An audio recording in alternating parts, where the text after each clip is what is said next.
I first realized I had an attraction towards girls when I was like really young, when I was like 7 or 8. Where I had come from before going into high school, I went through some really dark times for an 11, 12-year-old to have to go through. A lot of people tend to think that not telling their children about things like being gay or racism or discrimination, that children don't understand that.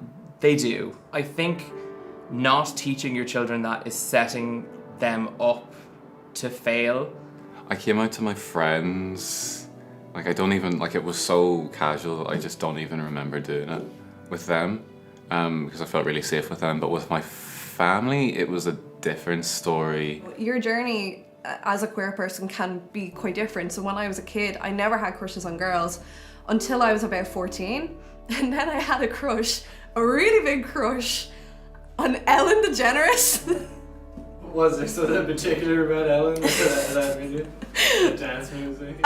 Oh yeah, those sexy dance moves got me every time. I think it was because she was out as a queer person that it's just an option in your head. You're like, oh, well, she likes girls. And then like you just kind of think about it that way. What inspired me to come out wasn't anything aspirational. What made me come out really was when my dad was openly defending homophobes. 11 years of school, of this constant like being kind of, you know, told who I was wrong and what I was wrong, even though I didn't know who or what I was, kind of set me up after school to be in this position where I was like treading water and really doing my best to just hide under the radar. And I remember taking a college offer I really didn't want, but that I knew I needed to, because if I didn't, Jesus. I knew that if I didn't take it, I'd die. There was this little voice in my head that was telling me, like, somehow telling me through all of that stuff that I had heard for so long, that life would be worth it if I just held on. And I did. I struggle with depression and anxiety as it is, so that, you know, doesn't help when you're being relentlessly bullied for 8 years. So yeah, I went to university at about 19. I won't say his name, but I met this guy and we really hit it off, and I would spend the majority of my time with him, with his friends. I'd like stay over in his house. Looking back now, I can see why that was cause for concern for my family. You have two coming outs. One is to like your friends, people that are close to you, and then the second one is like the big one to your family. One of my friends turned around to me and was like, "You fancy Ellen? Oh, are you gay?" The whole world turned on its axis. I was like, "Now is my chance to do it." And I like very bravely was just like, "Yeah, I'm bisexual." And they were fine with it. 2 minutes later, another one of my friends just goes, "I'm the same. I'm bisexual too." So I'm always so grateful that I came out in that moment, because another person came out because I had done it first. And I think that's kind of the power of coming out. So it was when the marriage referendum had passed in Ireland, and we'd been like away on a trip, and someone that was on the trip with us started saying vile things like, "Oh, gay people are disgusting, they should all be lined up and shot."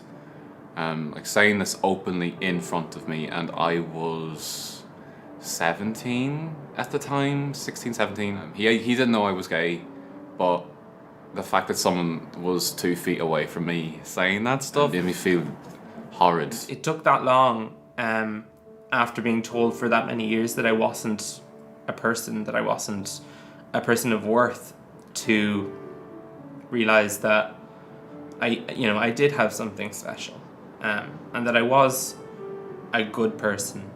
And it's easy for anybody sitting at home to say, "Oh my God, that's terrible," but the longer we all sit around and say, "Oh my God, that's terrible," and we don't do something about it, it's going to get worse. So when I say that parents think that their children won't understand, I guarantee you they will. And I guarantee you it will make the world a better place by just taking 5 minutes to explain it to them. Then one day I came home from university, and my dad was home before me, which is a rarity. He said the words that everyone hates to hear, so we need to talk. So he sits me down opposite him in the armchairs, and he's like, I want to talk to you about something, and it's very serious, and I need you to answer me. And I was like, okay, yeah, okay, no problem. And he was like, I want you to tell me what drugs you're on. And I was like, it threw me for such a loop. I was like, what? He was like, I need you to tell me what drugs you're on. Like, we just want to get you some help. So like, if you're taking something, we need to know so we can get this sorted. I was like, no, I'm not on drugs. I promise you I'm not on drugs. And I was like, I've never touched them. I'm never gonna touch them. And don't need to worry, like, everything's fine. And I go to like, leave the room and So I came out to my friends when I was 14, and it took me another 2 years to come out to my family. I somehow got in a relationship with someone when I was 16, and she was a girl. So we made a Facebook official, and we both said that we were like in a relationship, but not with each other on Facebook, but it both happened like at the same time. A family member of mine saw that and asked my mum about it. Telling my parents was really, really difficult for me. They were dropping me to meet one of my friends, and my friend and I would drive over to university. I literally grabbed like a pen and an old like promotional sticky pad and just started writing. And I wrote this like 3 tiny page letter. After one of these trips, I was at home and my dad was talking about this man and what he had said and openly defending him. And I said to my dad that you just can't say that. Like, you just can't defend that. And he said, oh, well, why not? And blah, blah, blah, blah, blah. I remember standing up and like walking to the other side of the room and like turning to face him. I was like in tears at this point, said, you just cannot say that in front of me. And he was like, well, why not? And I just remember screeching at him that like, I'm gay. And then I just remember like just leaving the room, climbing out my bedroom window, very angsty, isn't it? Climbing out my bedroom window, like running to my mate's gaff. And then the next morning I went back to my house and sat down with my parents, and they said, you know, it's all right, we accept you. And we love you and all that jazz. And it was fine. You know, I distinctly remember the first time that we were at the dinner table after that I came out, and my mum was like, oh, any girlfriends? And then she like was like, or boyfriend? And I was like, oh, no. I feel like that was the moment that I was like, oh, I'm me now. To be truly authentic, you need to exist in that space. And I wasn't existing, I was defending for a long time. So it was really nice to just exist. That's when the relief hit me, and I thought, cool. I left it like sticking up out of the cup holder in the back of the car, and grabbed my bags and gave my mother and father what I thought could potentially be the last like kiss and hug I would give them ever, maybe. That might sound melodramatic, but in school, one of my best friends was kicked out of his home when his parents found out he was gay. So I like literally grabbed the bags and like was walking away from my parents. And as I like started to get into her passenger door, my mother's across the road with the note, waving it at me, being like, you forgot this, is this important? And I was like, it's for you! And just jumped into the car and turned to her and was like, drive, I told them I'm gay, go! It was truly the scariest thing that's ever happened to me. I had talked with my girlfriend, being like, what should I say it to her? And she was like, yeah, and I'll say it to my family as well. So that the same evening we both talked to our family. And he's like, well, no, sit down. What, like, why are you in that house all the time? Like, you're there every other night of the week. And I could feel like this building. I was getting really hot in the face. And I couldn't even say I'm gay to my dad. So what I said was, that's where my boyfriend lives. And there was this big pause, this big long pause, and my dad just stood up and went, thank fuck. My dad rarely swears, and he was like, thank fuck, like we were so worried, like this is fine. Then I started crying, and then my dad got really upset because he was like, I can't believe you,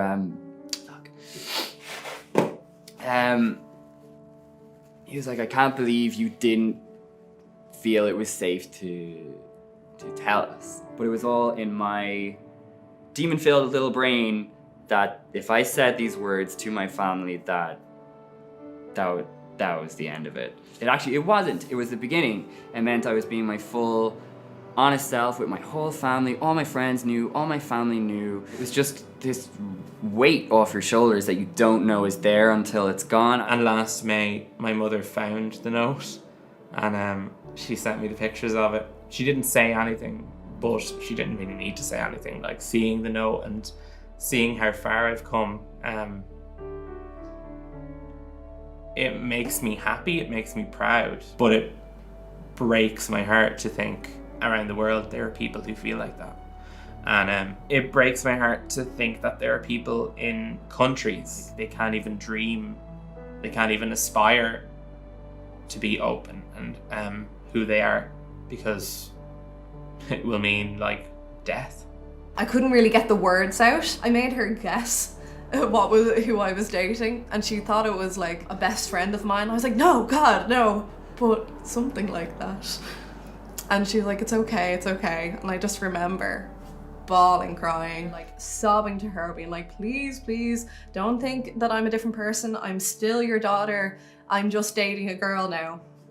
And luckily she was like, she was in shock, but she was like, it's okay, don't worry about it. It's fine. And then I gave her the task of telling everyone else in my family. I was like, that's it. That was too stressful. You can tell everyone else. The thing with being bisexual is that I had issues then with people around me, like over the coming months, where they thought maybe it was a phase, and I got asked that, and like, oh, are you sure, Nicole? They didn't have it said to me, like, oh, I'd rather you end up with a man rather than a girl.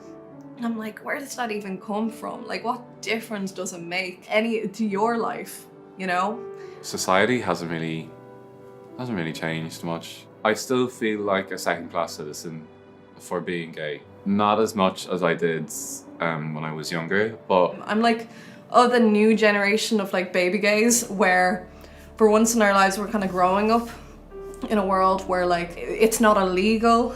I think being gay was illegal until like the early 90s in Ireland. Thankfully in this country, we have, a lot of rights, but we still have a long way to come. The conversation back when I was a teenager, it was all about marriage equality, and now it's more for like trans, non-binary rights. So we're moving forward always. We say this all the time in the LGBT community, is that we're so privileged that if our biological family don't accept us, we get to build our own. I have this whole other family of my friends who are just like, yeah, this like, do you, as long as you're not hurting somebody, fucking rock on, like that. And I think that's the attitude everyone needs to have, is like, who are you to judge anyone else? For anyone that's watching this that feels that they might be queer in any way, I mean, you don't owe anyone, coming out. If you're in a difficult situation where you don't feel safe at the idea of coming out, then you don't have to. Your coming out is for you. It's not for anybody else. If you're ready to come out when you're 14, if you're ready to come out when you're 40, that's fine. You need to do it when it's right, feels right for you. I think you need to surround yourself with people that will accept you for who you are. And don't underestimate your friends. Absolutely do not. Do not underestimate anyone's capacity for empathy. If you are uncomfortably anxious, there are helplines that you can call that will help with this sort of thing. They're free to call. And I know that they're sort of taboo to call a helpline, but they could be very beneficial for you. Just know that having searched for this video, or having watched this video, there is a voice in your head. There's something in there that's telling you to hold on. Listen to that voice. It's not going to misguide you, because I'm pretty sure it's your heart, like it's what's trying to guide you through the dark. And there's a lot of dark, and it fucking sucks. But as a person who got out of that dark and is able to look back, it really is the smallest dot on the biggest, most beautiful, happy, colourful painting. And it's really worth hanging on for.